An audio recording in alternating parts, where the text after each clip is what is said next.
Welcome back to NASA Marathon. We are going live with Level Engine playing Castlevania 3, Dracula's Curse, right? Right, and specifically running the Alucard path. I think so. Yes. We have one donation for Level Engine, actually. Donating towards the Castlevania file name with love, because NASA is love. Good luck, Level Engine, on your run. And yeah, good luck, Level Engine, on your run. Can't wait to see you play. So what's the file name going to be at this point? You're muted. Oh, I'm muted? Okay, so can everyone hear it? Let me just double check. What's the file name gonna be? Okay, I'm definitely not muted. There we go. Okay, so I'm live now, just double checking to make sure everything's good.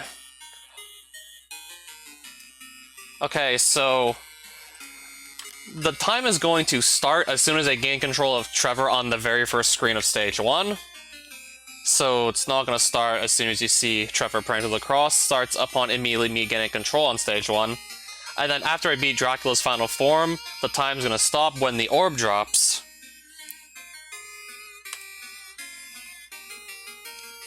So yeah, let's just get the run going at this point. So the story's pretty much Dracula practicing sorcery to create a bad world filled with evil. That's literally how it's worded in the game. And then we're not so sure as to whether or not Trevor conquered just Romania or possibly all of Europe before anyone thought to ask Trevor and some of the other Belmonts for help. So the fate of Europe essentially lies with Trevor. And the file name will be Love Pocky, L-U-V Pocky, because we didn't, There were 2 file name suggestions. Yeah. And apparently both raised the same amount of money. Yeah. Plus, we can only fit 8 letters, so this was our best compromise. Right, so is Kutsushita still here? Absolutely, buddy. So this is my co-commentator, Kutsushita, because I felt like maybe I wouldn't be able to do perfect commentary for the entire game and play it at the exact same time. And do this live on a marathon stream, mind you. And I don't know when I'll get this opportunity again, so thanks NASA for hosting me. Okay, so that should be enough of an introductory speech. Let's just start the run. So I'll call time when the run's done, and then I'll just say, like, start when I actually gain control of Trevor, and that's when the time should start.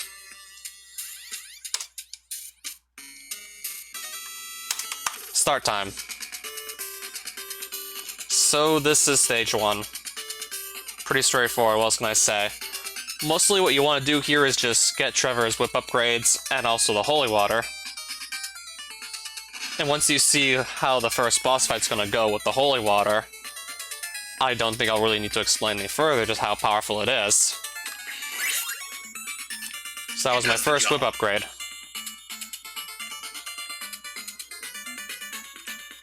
So when it comes to the execution on stage 1, it's pretty straightforward. There's pretty much no randomness in it whatsoever. Aside from where some zombies spawn, but those are easy enough to jump over anyways. And there's the holy water. Yeah, it's really minor if you have to jump over a zombie. It does eat some frames because jumping's slower than walking, but, you know. It's not like just losing a few frames is gonna matter. What I'd be more concerned about is actually dying and losing a lot more than just a few frames. But as long as I keep my head in the game, and maybe even take some optimal safety strats if necessary, which I hope I don't have to, I should be fine. I mean, so holy water is true. So holy water is the sub-weapon you throw on the ground, and pretty much anything that comes into contact with the flame on the ground from it landing is going to take quite a bit of damage. And shortly I should be able to get a shot multiplier for this holy water, so I can have 2 out at once. Yeah, that's when it gets really tasty. Even just the double shot holy water is extremely powerful. provided what you're trying to kill actually just comes anywhere close to, like, a block or the floor. Which most enemies do, like, either come close to the floor or just they're simply on the floor to begin with, as in they don't fly. So, for example, the first boss is going to go down very quickly, even if I don't throw this perfectly optimally. Like so.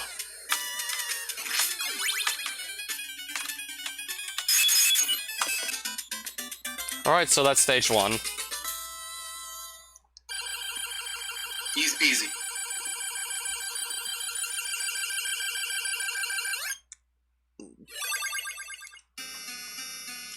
But yeah, we don't get to see that much Trevor, though, because we will be going with Alucard later. He gets to do like 2/3 of the run.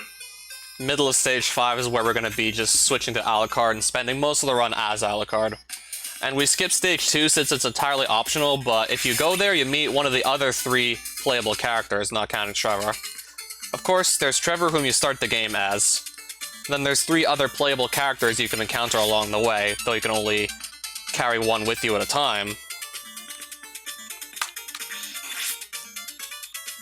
Specifically, there's the guy who can climb on walls and control where he lands, jumps a lot higher, that being Grant in stage 2, but since I'm doing the Alucard run, I can just completely skip 2.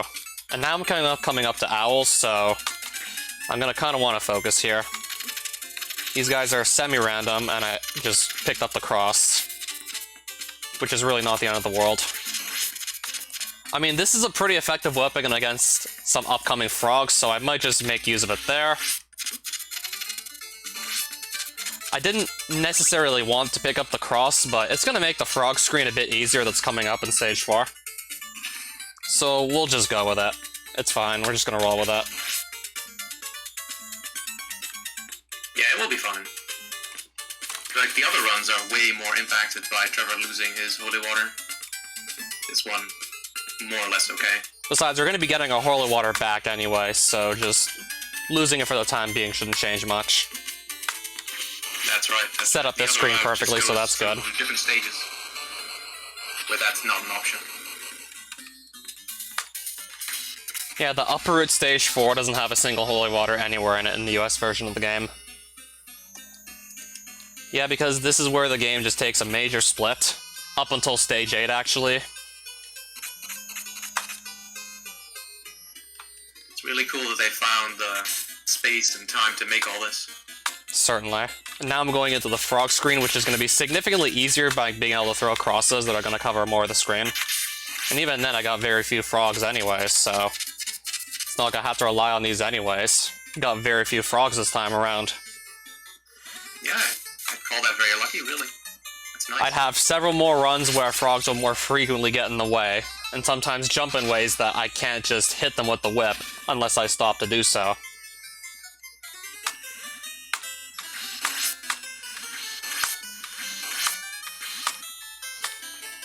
Got past the Mudmen with no problem either, so that's good. Yeah, where they pop up is also random. Though they're generally easier to deal with than the frogs. But yeah, what Kutsu said, not entirely controllable.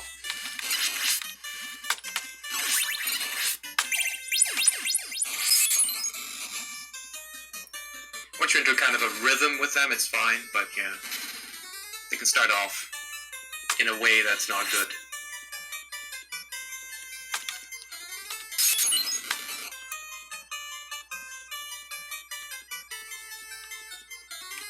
So I'm hoping I'm past the worst of what the early game has to offer.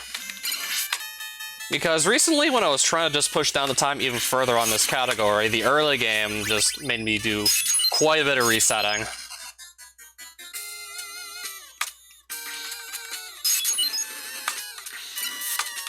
Not unusual with speedruns, of course, but yeah. Yeah, the early game, particularly lower root stage 4, is pretty reset heavy at times. If you're trying to just get the best time you possibly can. Because there's those frogs that can easily slow you down if they jump right in front of you and you don't hit them in time. And then there's also the potential to get, like, the wrong weapon to drop, because enemies in this game randomly drop sub-weapons every once in a while. But the thing is, if you pick up another weapon, you lose the one you already had, and you're often just trading down whenever you get stuck with a weapon drop.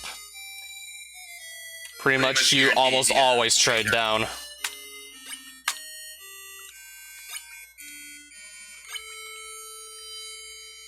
So it's not entirely random, right? When you get a sub-weapon, you can actually...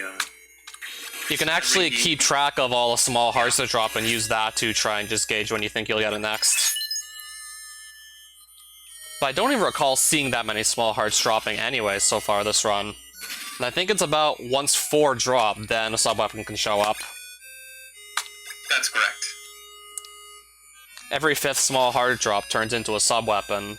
Unless it's one you already have, then it just becomes another small heart. And it looks like we're likely going to be unaffected by these weapon drops for the rest of this run.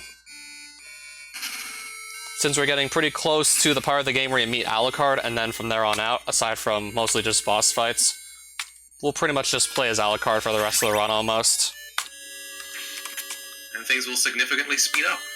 And be pretty different too. You're going to notice a pretty significant difference in gameplay once we get to Alucard. Yeah, Trevor just doesn't really have a choice except for slog through things, but Alucard has the ability to turn into a bat, so...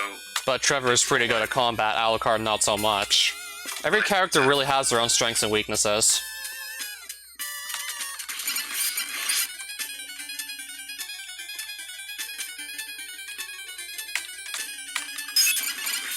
It's just all of Alucard's strengths are pretty much put into one place and one place only. And he's pretty much weak at everything else. Yeah, but that makes every route unique, which is one thing I definitely love about this game. So I guess your favorite character really does depend on your playstyle in a way. Yeah, I'd say so. I'd say so. So this is Alucard, Dracula's Forgotten Son, whom we're going to accept as our spirit helper. So I can now just switch back and forth between the two characters by pressing select. So as soon as I gain control on this screen, I'm going to switch to Alucard. Yeah, sadly the switching takes forever. About 4.5 seconds each time. Which is a pretty long time, so that's why I'll obviously have to reduce the amount of times I do switch between characters. Let's hope these bandages aren't a problem. We'll have to accept that. Could have been better, but I'll have to accept that, it's fine. Yeah, so far the run's still very clean. And there you do it to be a bit careful as to not get Alucard stuck in the ceiling when you're transforming into a bat. Still done that a couple times recently, but once you just get the feel for the right spot to transform, it's all good. So yeah, Alucard can turn into a bat and fly around, skipping effectively good chunks of pretty much any level, but you need to have enough hearts to do this. Yeah, he consumes quite a few hearts while in this mode. 1 heart left. If I pick up this big heart, I'll go to 6. Shouldn't need like too much more than 6 to fight this boss with the holy water. I'll use up probably 4 hearts here, maybe 5. Good thing I had that extra bit of health. Ooh, indeed. Otherwise I might not have been so lucky. So that guy looked like the guy we fought in the first stage, except this guy has a whole lot of bones spawning out of him. He's quite dangerous if you let him just do his thing. If you let the bones just pile up on the screen, it does get out of hand quickly, I'll admit. Yep. Now we're going into stage 6. Where the run certainly takes a turn at this point. Yeah, it pretty much actually took a turn as soon as you got to Alucard, really. Like, the game just kind of takes a complete turn in direction. Not just really slogging through stuff, hoping you don't get the wrong weapon anymore. Now you're just doing a bunch of flying, trying to make sure your execution is good. So I'm certainly going to come up with some tricky bits right now, so I'll probably just have to focus. including trying to skip through 2 ceilings in 6-2. Yeah, it's about as glitchy as Alucard can get. It's pretty cool.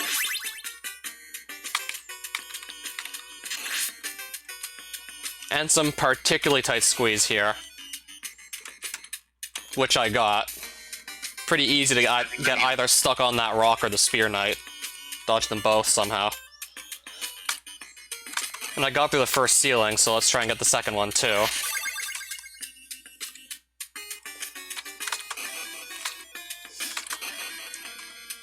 And it's gonna let me through the second one, nice.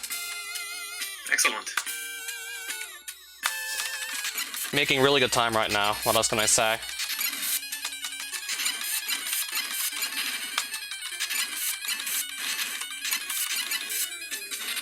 So here you fight Frankenstein with Alucard with his little fireballs, which is not exactly fast, but... Faster than just switching characters twice, which that's about 9 seconds. Even though Trevor can just kill Frankenstein significantly faster, it's not fast enough to warrant a character switch if you want to just get the fastest time possible. But it's more beginner-friendly just to switch to Trevor. If you just want to get runs done, it's fine. Just switch to Trevor.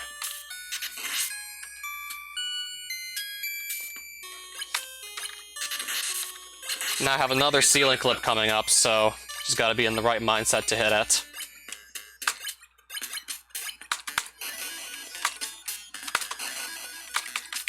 And it looks like we're getting through.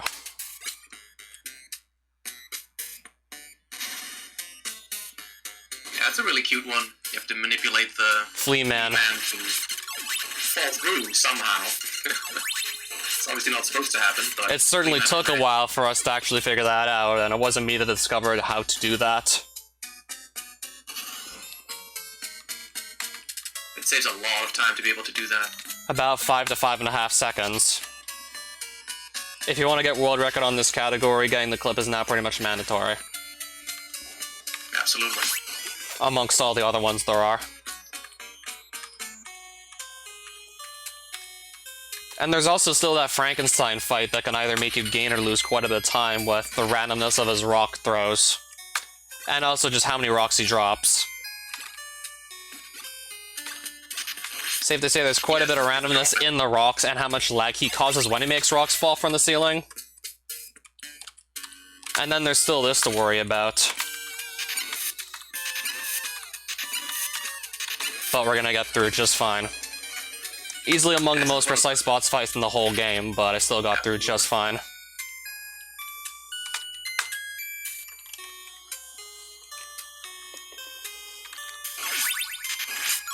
Because as soon as one of Alucard's fireballs actually touches some sort of enemy or candle, it disappears instantly. So that was the same bat we fought, like in Stage 4 with Trevor, but with Trevor's whip not just disappearing the moment it touches something, the timing window is a lot more generous when you're doing the fight with Trevor than when you're doing with Alucard. It's day and night, really. What Kutsushita said, the difference is night and day.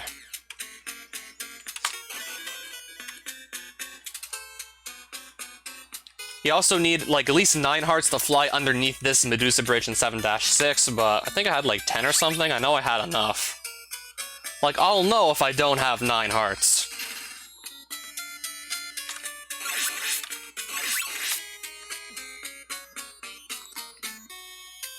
So even that bat fight in the middle of, which is just like a mini-boss in Stage 7, even that little mini-boss in Stage 7 right in the middle of the stage, even that has quite its own history. I don't think I'll really have time to just go over the entire history of that bat fight, but it's certainly gone through quite a few changes as the runs just become more and more optimized. For example, it's fastest to kill the bat from where I was standing, just trying to hit it with only 1 fireball, but that's pretty damn precise, I must say.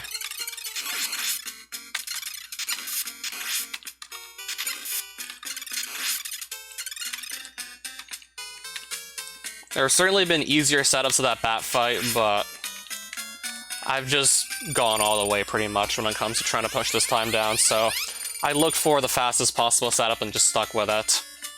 Just got good at it.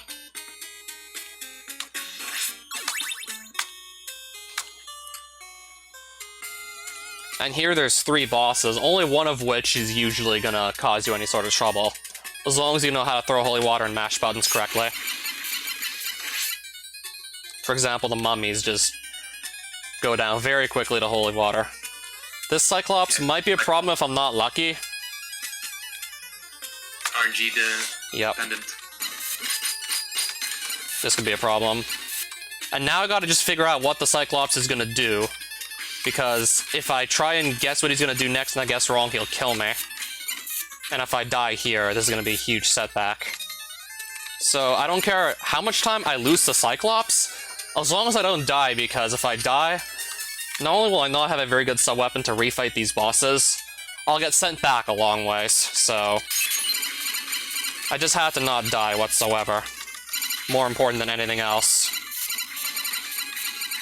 Though that is going to be a huge time loss. I could not get a good backup kill for when the Cyclops did not charge. Because ideally, he just runs towards the left side of the screen and sets himself up perfectly so he can just throw holy waters on his hammer, which is where his hitbox is. But I didn't get to set that up. Yeah, it's unfortunate the game didn't want you to show that off. It's a pretty cool kill. Maybe some other time in the future, perhaps. Alright, so this is stage 8. Let's see how my luck's gonna be this time around on the axe throw. Because my luck wasn't good on stage 7 whatsoever with the Cyclops. Ended up being pretty terrible, to say the least. Yeah, not this axe armor on screen, but there's another one just like him in 8-2 that really decides just how fast your run can be by himself, pretty much.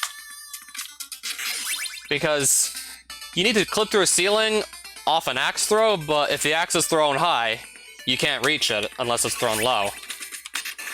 That bone always ends up in the same place every time, but there's this guy. For example, that axe was thrown high, so I can't jump into it. Can't jump into that one either. But I can jump into this one. So I have to wait on 2 axe throws. Otherwise, you won't be able to actually jump into it to get through that ceiling. Safe to say I've lost track as to how many world records I've lost just from that one guy alone. Or at least chances at a world record. And then there's still the death fight, which is faster to do with Alucard, but a lot easier to mess up if you just do something wrong.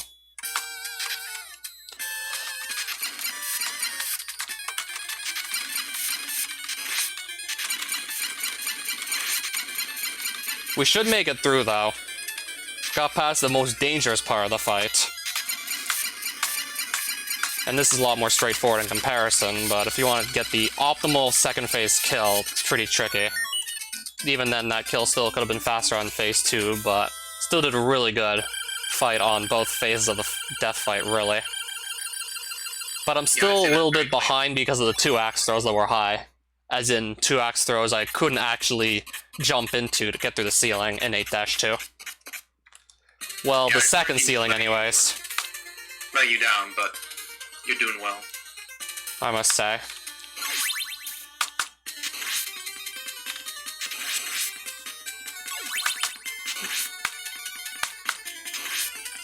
Okay, I got past this screen this time without dying in the marathon run, so that's good.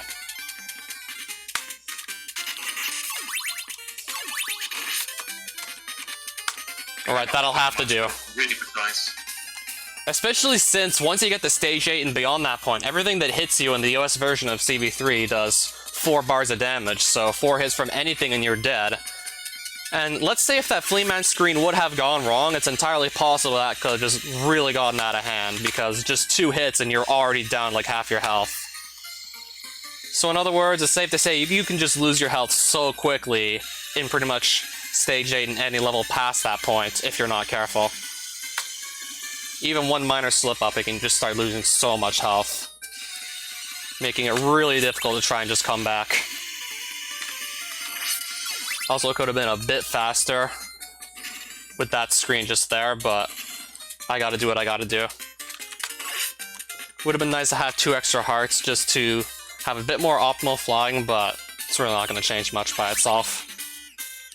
So this is another auto-scroller. Well, scrolls incrementally, but another auto-scroller nonetheless, so I can't go any faster than the game allows me. Yeah, I think this route goes through 3 of them, right? We have 1 more to go. Yeah, Stage A has one too. Complete with Medusas flying across the screen, so you have to watch out for those.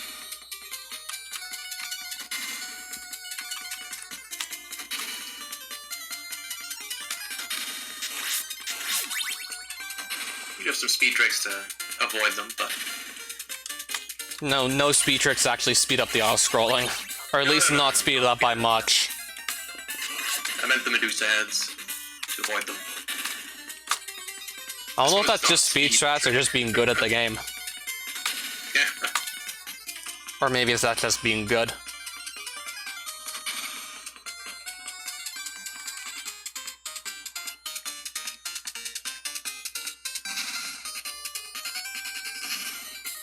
This waterfall screen's really terrible. But not with Alucard. Still could be a little bad if you're not lucky with birds, but generally if you know how to just use Alucard's invincibility frames when he's just switching forms between human form and bat form or vice versa, and ideally if you can line up both the birds to fly into you at once, makes it nowhere near as bad as, like, say, if you were running this with Cypher or Trevor.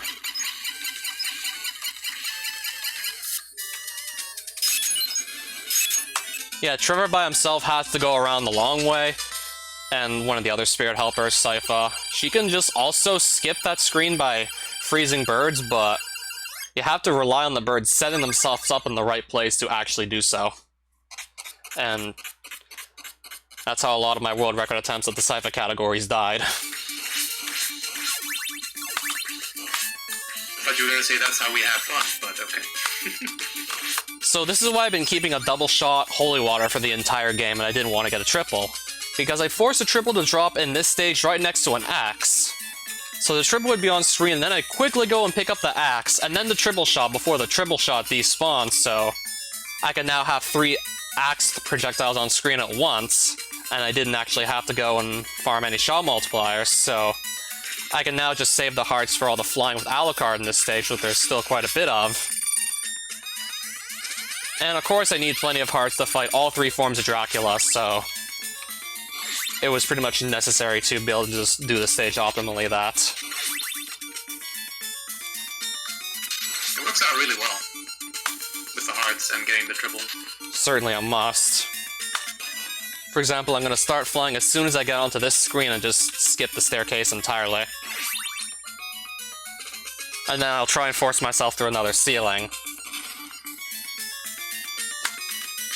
For the longest of times, people did not do this simply because they didn't know it was possible, but we can do this. And skip another flight of stairs. Yeah, that certainly did take a while to actually get good at, let me admit. Certainly didn't get good at that overnight. And now I just have 1 Dracula fight left to do.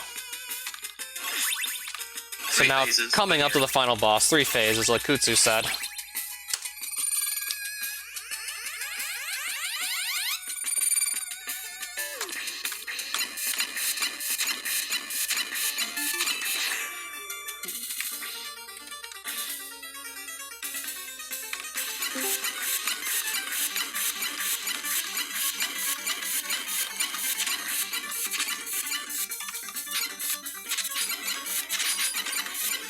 That'll have to do, that's still fine.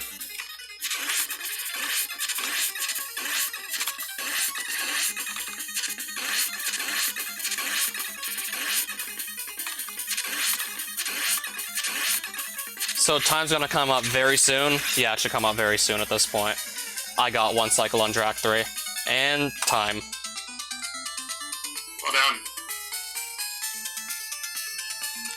So when it comes to phase 3, the platforms move around in cycles, as we call them, and it's vital that you actually defeat Dracula phase 3 in the first cycle if possible, because if you don't, you have to wait for the platforms to stop moving before that final orb shows up. So let's say you just miss the first cycle, but just finish off Dracula right as the second cycle starts. you're still waiting about at least 9 seconds for the platform or platforms to stop moving and just go back into the ground. So aside from some bad luck on stages 7 and 8 with Cyclops and then the axe throws, I say this was a really good run, so I'm happy with what I pulled off.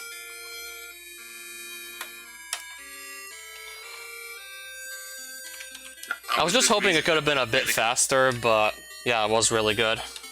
The execution was spot on, but my luck was not. I mean, it certainly happens that I just get bad Cyclops patterns and bad axe throws. Even worse when it happens and I'm on a world record pace.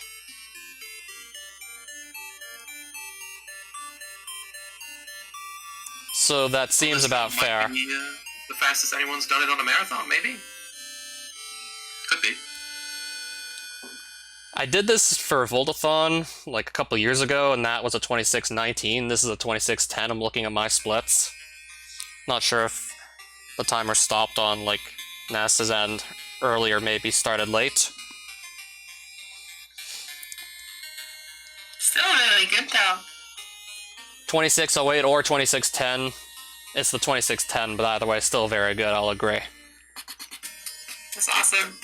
Thank you so much, Level Engine, for running. So if we just fast forward, then we'll see that a guy named Love Pocky beat Dracula. Yep. Because the name does appear in the credits. There we go. If you put one. And I don't put one too often. I mean, it's just faster to not put in the name at all. I mean, it's about getting those attempts in.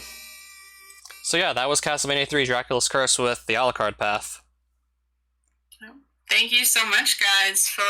So really close to the 26-minute mark, and would have been there if my luck was a bit more on point. I can't complain. Maybe next time you'll get luckier.